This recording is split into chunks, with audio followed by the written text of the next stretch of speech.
Bonjour à tous et bienvenue sur la chaîne Esquisse Miniature où dans cette vidéo je vais essayer de vous montrer comment imprimer des figurines pour les jeux de bataille avec figurines mais en FDM, donc en dépôt de filament.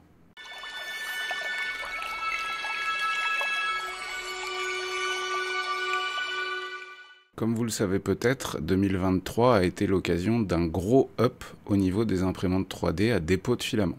Les résines aussi, mais là on va parler des machines à dépôt de filament. D'ailleurs, je fais un petit pronostic de Nostradamus, c'est que je pense que les imprimantes 3D à dépôt de filament vont finir par détrôner les imprimantes résine, de par une simple raison, c'est que le résultat devient de plus en plus équivalent à la résine, avec 1000 fois moins de contraintes. Ce que je veux dire par là, c'est qu'une imprimante résine, il faut acheter de la résine, bon, il faut acheter aussi du filament, mais ensuite il faut nettoyer, donc il faut acheter de l'alcool, il faut acheter une machine pour nettoyer les figurines en résine, il faut la nettoyer, il faut la polymériser, tout ça est un processus assez chiant, entre guillemets. Cela dit, on a un rendu exceptionnel. Je dis pas qu'elles vont disparaître, pas du tout. Je pense juste qu'on aura quand même beaucoup plus d'imprimantes à dépôt de filament répandues parmi les amateurs de jeux de figurines parce que ça leur suffit, alors que les imprimantes résine seront peut-être plus réservées à des passionnés de la peinture, du diorama, de la statuette et de ce genre de choses. Bref, petit pronostic terminé. Donc les imprimantes 3D FDM ont réussi à être de plus en plus stables, que ce soit sur le plan hardware, donc mécanique, qui font qu'elles sont extrêmement précises, mais aussi sur le plan software, donc les logiciels qui sont de plus en plus adaptés, de plus en plus précis pour adapter la vitesse d'impression, les supports et ce genre de choses à une précision vraiment toute petite, à savoir en gros 50 microns pour les plus performantes aujourd'hui, fin 2023. Ce que je vais faire, c'est que je vais donc vous montrer un petit peu... Non, en premier lieu, je vais quand même vous montrer sur l'établi à quoi ressemblent les figurines. Histoire que tout de suite on se mette d'accord sur le fait que ce n'est pas identique à de la résine. Ce n'est pas aussi beau que de la résine. Mais je pense sincèrement que pour l'immense majorité des joueurs de jeux de figurines, c'est largement suffisant et le gain financier, le gain de confort est tellement énorme qu'on tient un truc, quoi. On tient un truc. Allez, passons sur l'établi. Alors nous voilà devant un petit échantillon de figurines et de véhicules qui ont été exclusivement imprimés en filament. Donc on n'est pas sur de la résine, et d'ailleurs vous allez très très vite le remarquer, que c'est que du filament. Là on a du filament gris. Dans l'ensemble de partout c'est à peu près ça, à part ce modèle-là.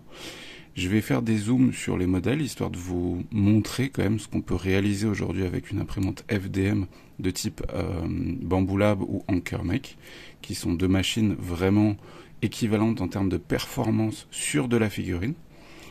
Et je souhaite vous les montrer en fait avant de les sous-coucher, parce que vous allez constater... allez, hop, commençons. Trêve de bavardage. Voilà. Ici, on est sur une figurine qui a été imprimée en 80 microns sur la Bambu A1 mini. Voilà. Là, j'ai envie de dire, pourquoi faire de la résine? En tout cas, quand on est juste un passionné de wargame qui aime peindre, voilà, mais que c'est pas non plus votre travail de réaliser des bustes incroyables, etc. En termes de définition, là, on est carrément propre, quoi. Les arrondis sont respectés, les zones lisses sont lisses, comme vous le voyez juste là. Quand je passe mon ongle dessus, je ne sens quasiment pas les layers, vraiment quasiment pas. Et si je vous les montre maintenant avant de les sous-coucher, c'est parce que même si sur certains modèles on peut apercevoir les layers à l'œil nu, notamment sur la cape là, ou sur ici, sur l'épaulette, une fois qu'on va sous-coucher ça, les quelques microns qu'on va mettre de peinture vont quasiment effacer tous les problèmes de layer. Donc sur ce modèle là, on est imprimé en 80 microns sur la Bambu A1 mini, et ici on est sur AnkerMake. AnkerMake en 100 microns. Donc on constate qu'il y a un petit écart entre les deux, mais c'est peut-être les 20 microns d'écart de précision. Je peux descendre en 50 microns sur la AnkerMake, chose que je ne peux pas faire avec la Bambu qui descend à 60 microns. Mais très franchement, entre 50 et 100 microns, Il n'y a pas un écart de folie de définition, quoi. Là, je vais vous montrer. Donc là, on est sur du inférieur à 100 microns, puisque, comme je viens de vous le dire, hein, ici, on est en 80 et ici, on est en 100 microns. Et juste là, on est en 100 microns sur la A1. Donc on a un rendu carrément suffisant. Les zones lisses, alors volontairement, hein, l'image est un peu ombrée. Voilà, le but c'est de mettre en valeur malheureusement les quelques défauts, mais encore une fois c'est dans un souci de transparence, d'honnêteté que vous vous rendiez compte de ce qu'on peut faire. On voit quand même quelques layers, notamment ici, vous voyez, mais ça une fois qu'on va le sous-coucher, ça se verra quasiment plus. Et puis il y a quelques techniques de peinture qui permettent aussi éventuellement de cacher quelques défauts. On a quand même toujours en filament quelques problèmes d'effondrement de filament sur certaines zones, surtout quand on ne veut pas surcharger de support. Juste ici par exemple, vous voyez que j'ai eu un phénomène d'effondrement puisque j'ai une margelle de débord sur le haut de ce tank à vapeur sur lequel je n'ai pas mis de support et du coup j'ai eu des petites zones d'effondrement à certains endroits. C'est franchement pas dramatique parce qu'un léger coup de cutter et on va pouvoir régler le problème en 2 minutes. Pour info, ce modèle il est sorti à plat comme ça.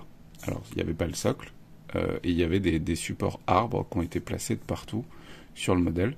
Ça a été relativement simple à retirer. D'ailleurs les supports arbres sont vraiment très appropriés, que ce soit sur Anker ou Bamboo, pour faire des prints avec des supports faciles à enlever. Et on voit hein, qu'il y a quand même des zones assez fines qui ont été faites sans problème majeur. Donc pour du wargame, franchement, il faut vraiment être tatillon. Ah ouais, et puis, bon, histoire de clarifier les choses, là, en coût de plastique, il y a moins de 10 centimes de plastique. Donc la même chose en résine, en partant sur une bobine à 20 balles, hein, 20-25 euros. Donc la même chose en résine m'aurait coûté au moins 2 ou 3 euros. Avec de la résine de qualité, j'entends. Voire même plus, je vous dis une bêtise, avec la TGM7, je crois que j'en ai pour 6 euros de résine. Donc on est à moins de 10 centimes de plastique, moins de 10 euros de résine haute qualité, donc on va dire 5 en basse qualité. L'écart est complètement fou, quoi. Alors que c'est des choses qu'on peut très facilement récupérer sans aucun problème en peinture derrière. Ici aussi, mais ça je vous l'avais déjà montré cette figurine, il y a un début de peinture fait dessus en contraste assez fort. Là on est sur de la figurine imprimée en dépôt de filament aussi. Donc évidemment là la peinture est très basique, c'était pour illustrer les contrastes à créer.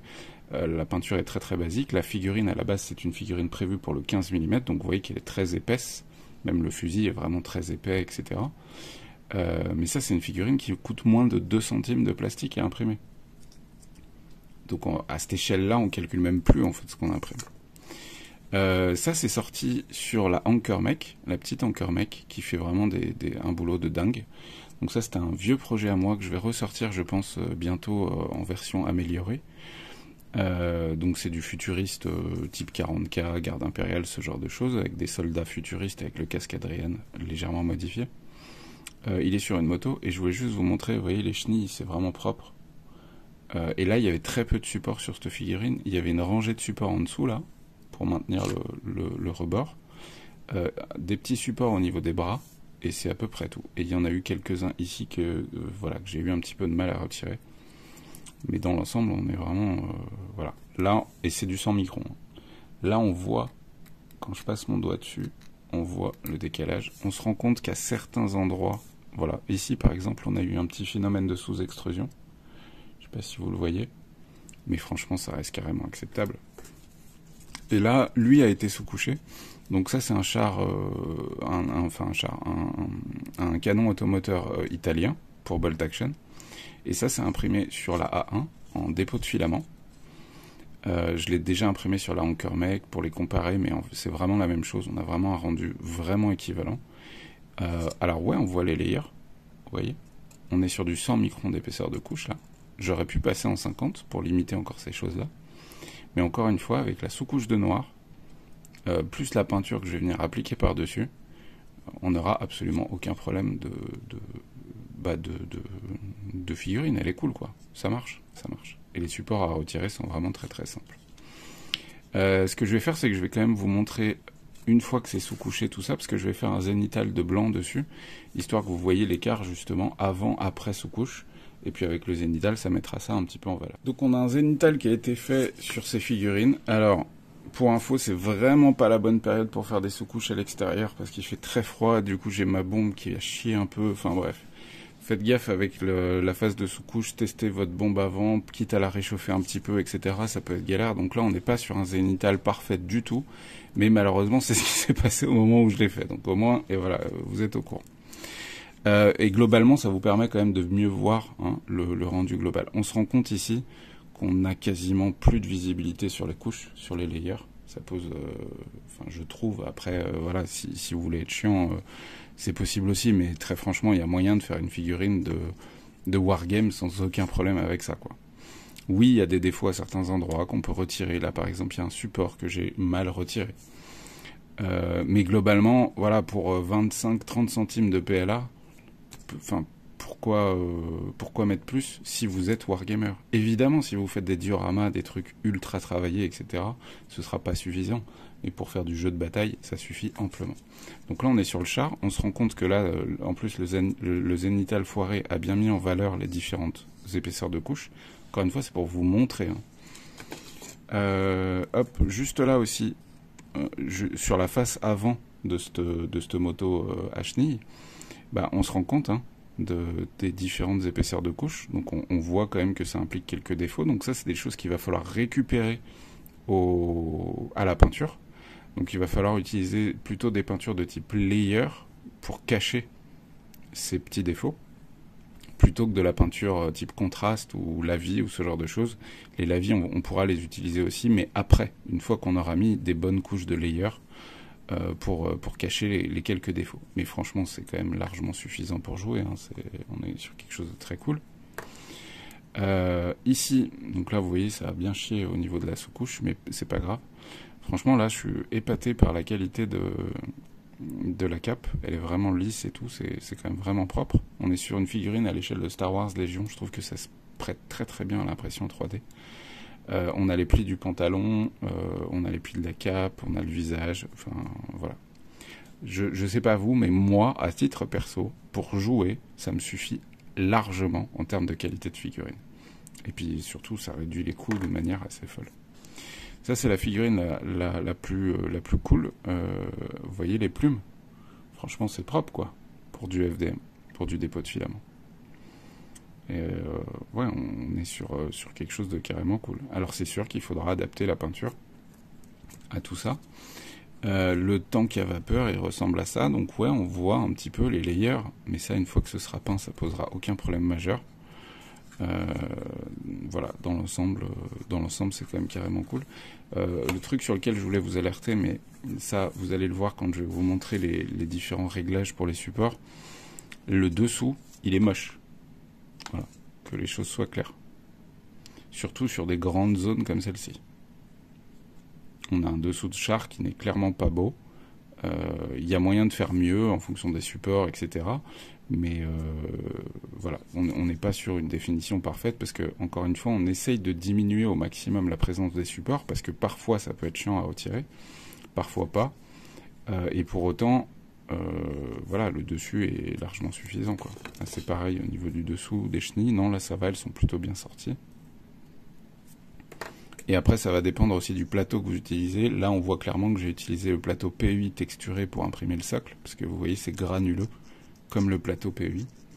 Alors que ce socle-là, il est sorti sur un plateau cool plate, et il est parfaitement lisse. Alors là, on ne le voit pas bien, enfin, si on voit que c'est quand même clairement moins granuleux qu'ici, quoi. Donc voilà pour à quoi ça ressemble et ce qu'il y a moyen de faire. Je vais juste quand même vous parler d'un truc. Ça, c'est quelques défauts qui peuvent arriver des fois, surtout quand on imprime avec une buse de 0.4 et qu'on descend à 80 microns d'épaisseur de couche. Voilà, ça c'est un défaut assez régulier. C'est que par exemple les supports sous le bras gauche ont chié, tout simplement. Et du coup ça a mal imprimé le bras.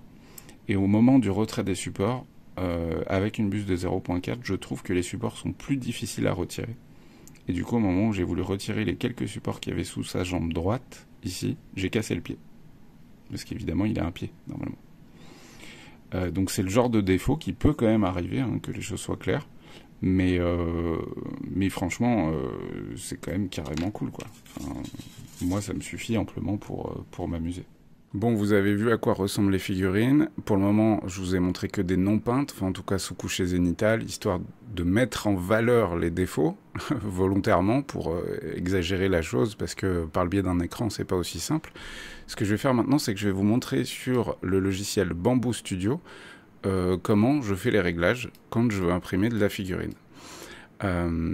Alors déjà ça va dépendre. Alors Bamboo Studio, vous pouvez l'utiliser pour évidemment les imprimantes Bamboo Lab, hein. Tous les liens sont en description si vous voulez soutenir la chaîne, c'est aussi un moyen de le faire, ça change rien pour vous. Donc c'est valable pour les Bamboo Lab, mais de plus en plus de machines sont également... il y a moyen d'ajouter des machines supplémentaires dans Bamboo Lab, à savoir par exemple la Anker Mech. La M5C par exemple, on peut l'ajouter dans Bamboo Lab. C'est le cas d'ailleurs, vous le voyez sur la liste à gauche, que la mienne est indiquée sur Bamboo Studio. Mais on va partir sur le principe que je vais utiliser une Bamboo. Alors on va commencer par la X1. Non, on va commencer par la A1 mini. Et on va partir avec la 0.2. Ah, alors faisons un point important. J'ai remarqué au fur et à mesure de très nombreux tests d'impression de figurines détaillées que vous pouvez aussi imprimer des figurines et des véhicules avec une buse de 0.4, la buse standard qui est fournie sur la plupart des imprimantes 3D aujourd'hui.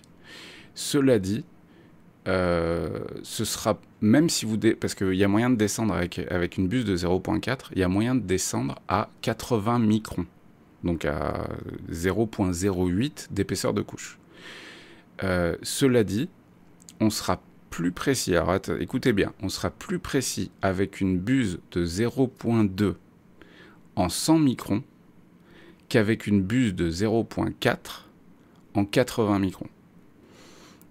Donc, il y a un petit truc qui peut paraître incohérent, mais en fait, au vu des défauts potentiels que peut occasionner le 80 microns sur une buse de 0.4, ça devient logique. Dans les faits, dans les mains, une fois qu'on a l'objet entre les mains. Donc tout ça pour dire que vous pouvez imprimer des figurines avec une buse de 0.4, mais je vous invite fortement, surtout si vous avez une Bamboo ou une Anker Mech, c'est très très simple de changer la buse, et ça coûte 10 balles, quoi. Je vous invite quand même vraiment fortement à passer sur une buse de 0.2 pour imprimer de la figurine ou du véhicule. Donc on retourne sur Bamboo Studio, on va partir sur la A1 mini qui est juste là, donc avec un nozzle, donc une buse à 0.2. Et puis ensuite on va faire, vous allez voir, hein, c'est extrêmement simple, je ne suis pas magicien du tout, c'est des choses que vous pouvez reproduire chez vous sans danger. Et le principe est extrêmement simple, c'est qu'on va déjà essayer de placer les objets sur le plateau de manière à peu près logique, et ensuite on va surtout essayer de réfléchir un petit peu à l'orientation de la figurine. Dans le cas des véhicules, là ici c'est un tank à vapeur. Pour info, toutes les figurines que je vais vous montrer, en tout cas en fantasy, normalement vous ne les trouvez pas sur le net, c'est des figurines sur lesquelles je travaille en ce moment, parce qu'il y a une collection fantasy qui sort, que je vais essayer de sortir en 2024. Mais j'attends d'avoir terminé la collection complète. Bref. Là, je vous le montre avec un tank à vapeur, mais c'est valable pour le tank Seconde Guerre mondiale que je vous ai montré, c'est valable pour n'importe quel type de véhicule, même du fantasy, etc. Donc sur les véhicules, moi j'ai tendance à les laisser à plat tels quels. Et vraiment à foutre des supports là où c'est nécessaire. Et pourquoi ? Parce qu'en fait, vu qu'elle va imprimer dans le sens des couches, comme ça, en montant, évidemment, ce sera moins gênant. Déjà, si vous avez un objet parfaitement plat sur le haut, ça fera qu'une seule couche et ce sera très propre. Après, souvent, il y a des arrondis ou des angles ou ce genre de choses, mais n'empêche. Et ensuite, vous aurez une meilleure solidité.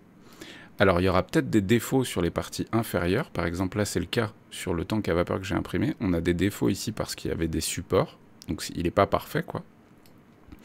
Mais au moins... il est vachement solide parce que les layers sont dans ce sens-là. Ce qui fait que même si je le fais tomber, il risque pas de se casser. Je ne sais pas si vous voyez ce que je veux dire. Je pense que c'est plus clair.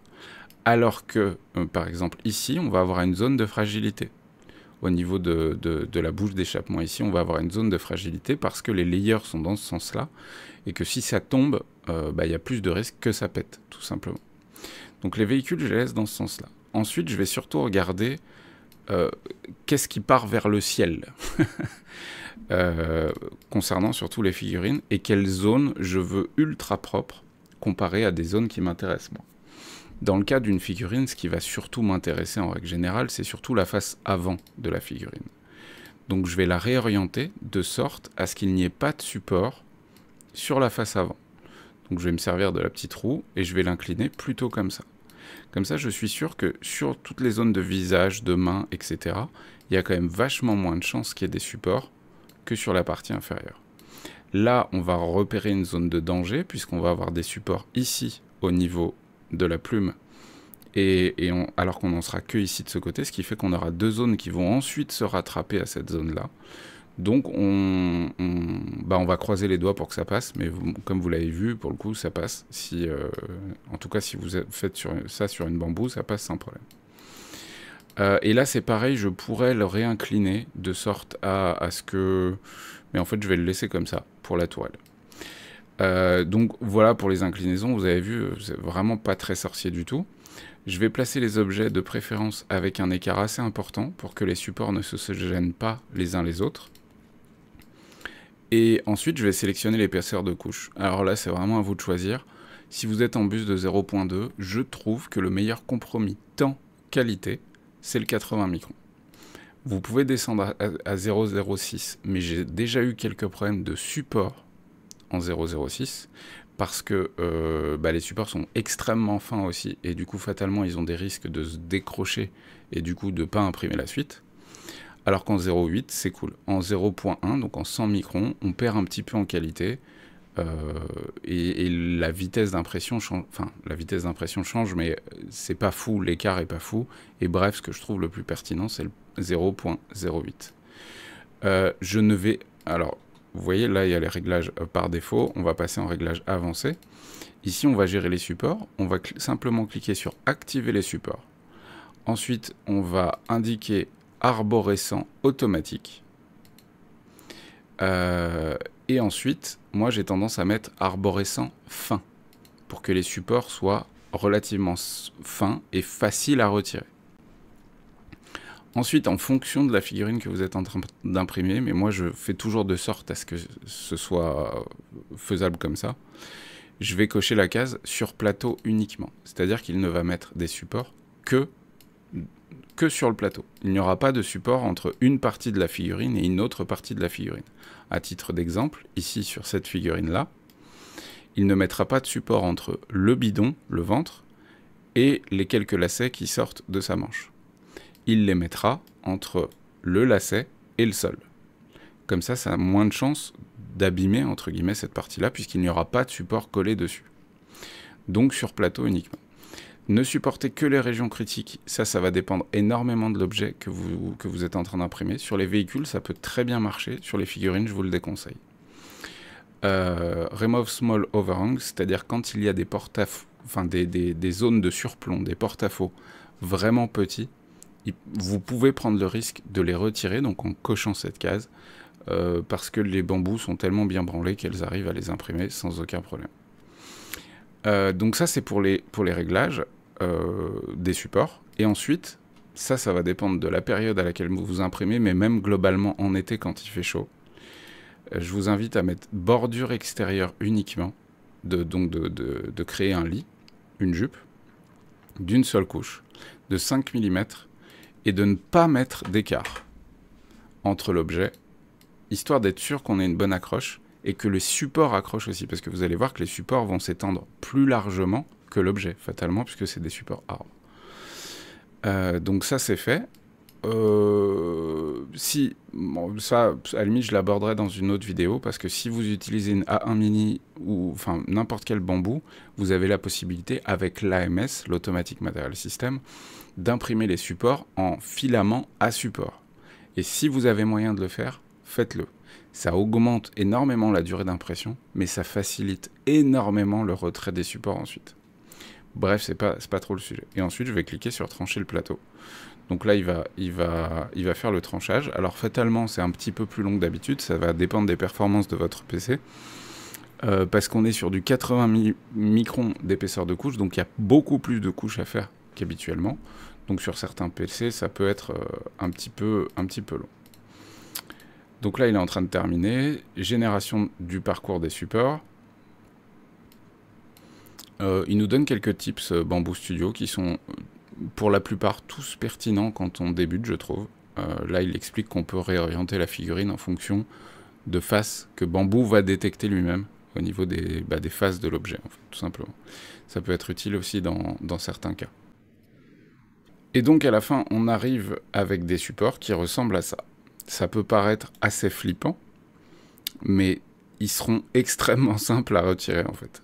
Les seuls supports qui vont être un peu plus casse-gueule à retirer, ce sera sur des figurines. Là, par exemple, la zone où j'y suis allé vraiment tranquillement, c'est au niveau des plumes, puisqu'on a quand même une zone de fragilité assez importante, puisque les plumes sont très fines. Au niveau du bras également, on va vraiment y aller tranquillement pour pas casser les doigts au moment du retrait des supports. Et pareil pour la main gauche. Pour ce qui est des gros véhicules comme ça, absolument aucun problème, on peut tirer comme un sourd.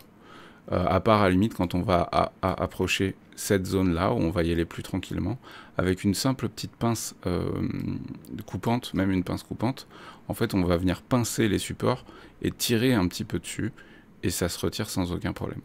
Vous aurez des zones de défaut en dessous, comme je vous l'ai montré, surtout sur la partie vraiment inférieure, mais il y aura dans l'ensemble ensuite pas de problème majeur.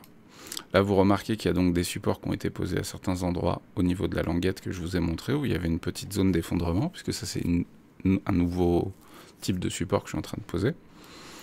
Et voilà. Et ce qu'il y a de bien avec Bamboo, c'est qu'à droite, on peut voir les supports, et ça prend quand même pas mal de temps, puisque sur 14 heures d'impression pour ce tank à vapeur complet, donc figurine, tourelle et tank à vapeur, il y a quand même quasiment 3 heures de print juste pour les supports.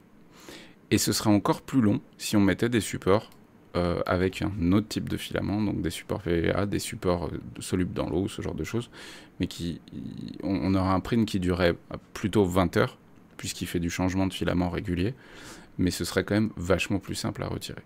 Donc ça c'est pour les réglages que j'utilise sur les figurines à peu près standard, véhicules, etc. Je vais quand même continuer à vous montrer certains autres modèles. Donc là, par exemple, on part sur cette figurine de cavalier. Pour ceux qui connaissent un petit peu l'univers de Warhammer, c'est pour faire des proxys. Et ça, c'est des chevaliers du Temple de Mort, MO2R.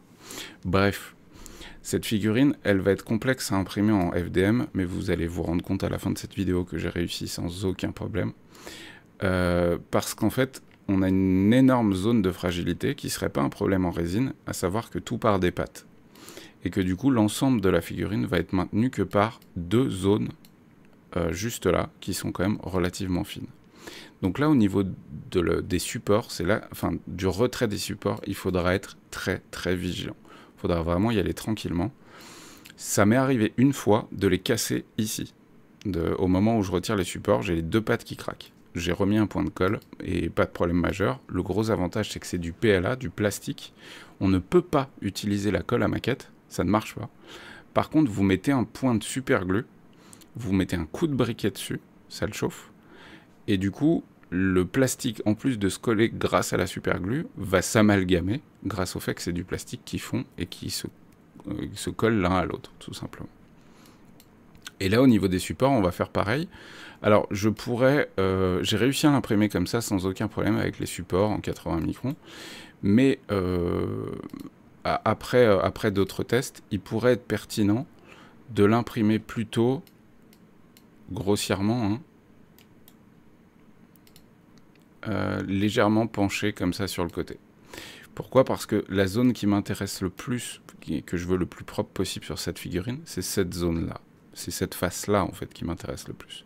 Donc s'il y a des défauts, ça me gêne moins qu'ils soient sur la partie arrière de la figurine. Donc vous pourrez l'imprimer comme ça. Et le petit truc que je vous ai montré dont je vous ai parlé juste avant, c'est positionner sur la face.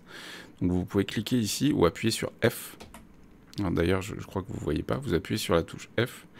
Et vous voyez, Bamboo détecte des espèces de faces, de zones de facilité pour orienter votre figurine de manière à peu près automatique. Et là, celle qui pourrait être pertinente, c'est peut-être celle-ci, pour imprimer la figurine comme ça. Et là, on aurait une résistance bien supérieure au niveau des chevilles du cheval, parce que les layers seraient dans ce sens-là. Donc moins de risque de casse. Donc ça, c'était un autre exemple que je voulais vous montrer. Maintenant, parlons brièvement quand même du 15 mm, donc des petites échelles de 6 à 20 mm, à 1/72e. Ici, par exemple, c'est le projet que, d'ailleurs, qui est en LED pledge en ce moment. N'hésitez pas à aller jeter un œil. Il y a encore moyen d'obtenir un pack de plus de 300 figurines véhicules de la Seconde Guerre mondiale, début Seconde Guerre, à un prix vraiment cool. Bref, là, par exemple, ce sont des figurines 15 mm que je veux imprimer en FDM. D'ailleurs, je vous les ai déjà montrés sur des shorts, des vidéos shorts. Vous remarquez simplement que la figurine, ça vous pouvez le faire sur 3D Builder ou je ne sais quel autre logiciel extrêmement simple d'utilisation. J'ai rajouté une grappe en dessous parce que les zones d'accroche, les petits socles en dessous sont très fins. Je veux pas risquer de décollement en fait. Je veux simplement pas risquer de décollement. Du coup, je vais rajouter une grappe autour qui va assurer que l'ensemble se print sans aucun problème. Et ensuite, je vais faire exactement la même chose. Donc, je vais rajouter les supports arborescents, fins, et avec la jupe extérieure, comme toujours. L'avantage du 15 mm en FDM, déjà, c'est que ça coûte que dalle, mais vraiment que dalle, pour avoir... Là, il y a 20 figurines, hein. C'est des Français Seconde Guerre mondiale. Et qu'en plus, ça s'imprime relativement vite, parce qu'on monte pas très haut. Donc en fait, il n'y a pas autant de couches que si on imprime la figurine de cavalier debout que je vous ai montré juste avant. Par contre, souvent, quand on a beaucoup de modèles comme ça, la gestion des supports par bambou est un peu plus longue que d'habitude. Donc moi, j'ai quand même un gros PC, mais chez vous, ça peut être peut-être un petit peu long. Mais paniquez pas, tant qu'il est en phase de progression, c'est qu'il est en train de réfléchir. Donc vous le laissez réfléchir à comment poser les supports de la manière la plus pertinente possible, et au bout d'un moment, il va finir par y arriver. Après quelques minutes, on a l'intégralité des supports de poser sur cette grappe. En 6 heures, on a 20 figurines 15 mm pour un coût de 27 centimes. Voilà. Je tiens quand même à préciser concernant l'impression de petites figurines, comme celle-ci là, en 15 mm ou toute petite échelle. J'ai mis cette grappe parce que si je les imprimais une à une, les unes à côté des autres, s'il y en a une qui se décolle, ça fout tout en l'air. L'avantage de foutre un espèce de radeau comme je l'ai fait juste avant, c'est que si j'en ai une qui chie, ce qui peut arriver notamment avec les extrémités, parce que j'ai l'impression que globalement on a moins de précision sur les extrémités que sur le centre du plateau. Je parle au micron près là, hein, attention. Donc si j'ai celle-là qui se met à foirer, les autres vont continuer à se maintenir sans aucun problème majeur. Celle-là va peut-être abîmer les 3 à côté, parce qu'en fait, le filament va s'imprimer dans le vide, donc ça va venir taper sur celle-là et sur celle-là, mais ça ne posera pas de problème sur les autres. Et du coup, je vais laisser finir le print, pour pas gaspiller, tout simplement. Je sais que j'en ai 4 de perdus, mais c'est pas grave, je peux relancer un print derrière. Ça m'est arrivé, notamment quand il fait froid, dans la pièce dans laquelle j'imprime, sur la A1 mini, parce qu'il n'y a pas de chambre autour de cette A1 mini, ni sur la A1 d'ailleurs, et que du coup j'ai pas d'environnement contrôlé au niveau de la température qui évite justement des problèmes d'accroche entre les couches. Et globalement, si vous voulez faire des très beaux prints de figurines, faites-le plutôt un par un, une figurine par une figurine. Là je parle surtout à grosse échelle, parce qu'en fait, si vous mettez trop de figurines sur le même plateau,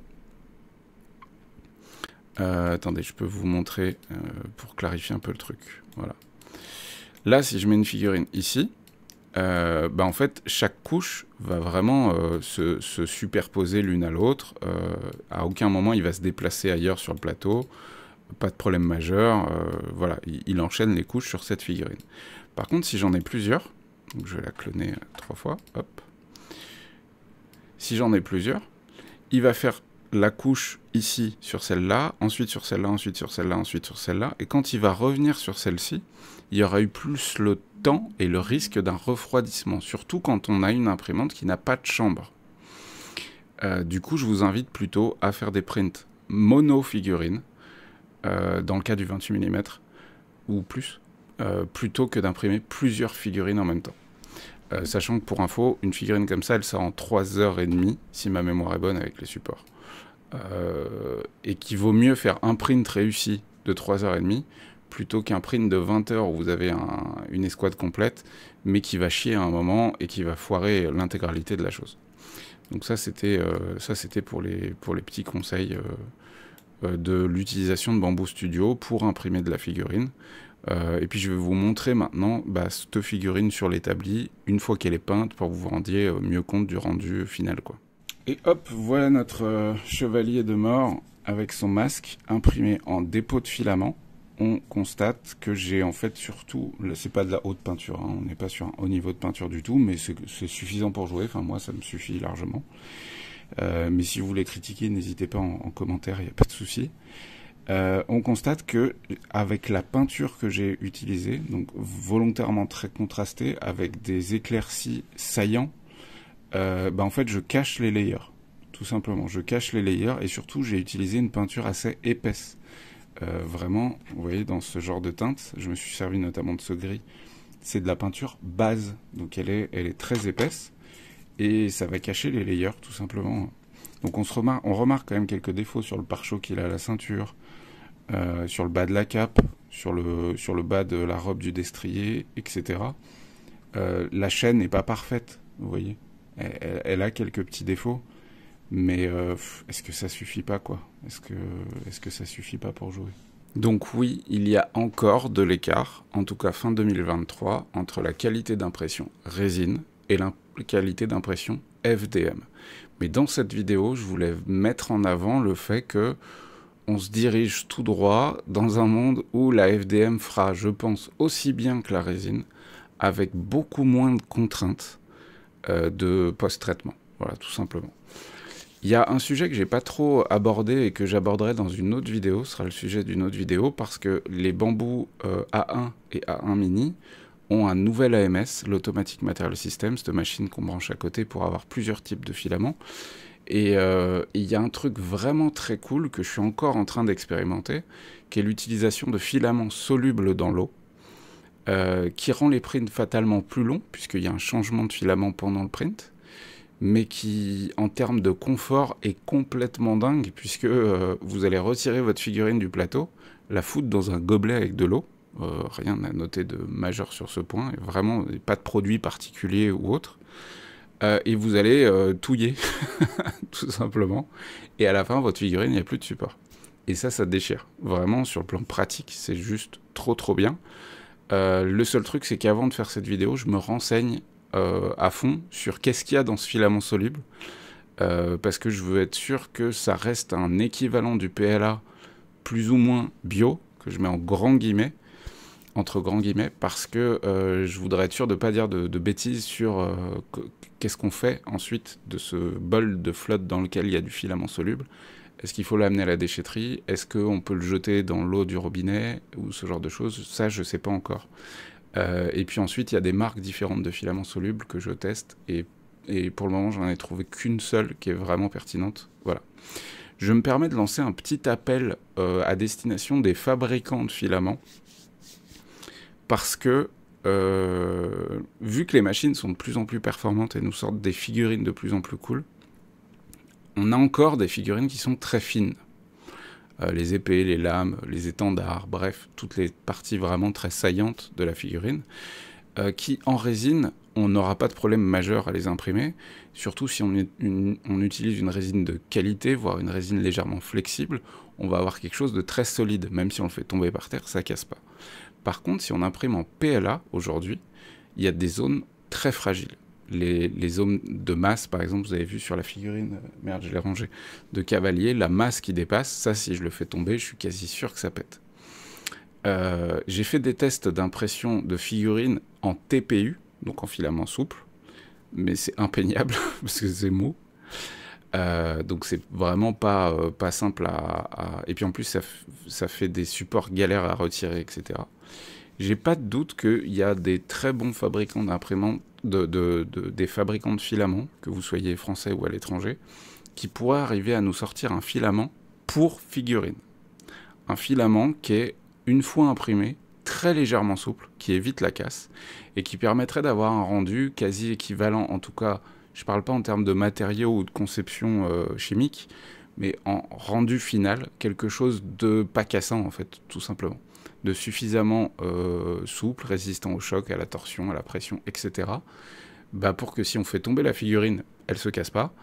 Et voilà, tout simplement. Donc voilà, c'est un petit appel lancé. J'ai pas de doute que s'il y a une boîte qui arrive à trouver un filament parfait pour imprimer de la figurine, pour avoir un rendu équivalent de plastique de Zombicide ou de Games Workshop ou de ce genre de choses, ça va cartonner de ouf parce qu'il y a beaucoup de possesseurs d'imprimantes 3D qui adorent le jeu de figurines. J'espère que cette vidéo vous a plu et que vous avez peut-être appris certains trucs. Expérimenter des choses, n'hésitez pas à les partager en commentaire, c'est toujours un plaisir de vous lire. Moi je vous souhaite bonne peinture, bon jeu, bon print, bon plein de trucs, et on se retrouve très vite pour des nouvelles vidéos. Ciao ciao.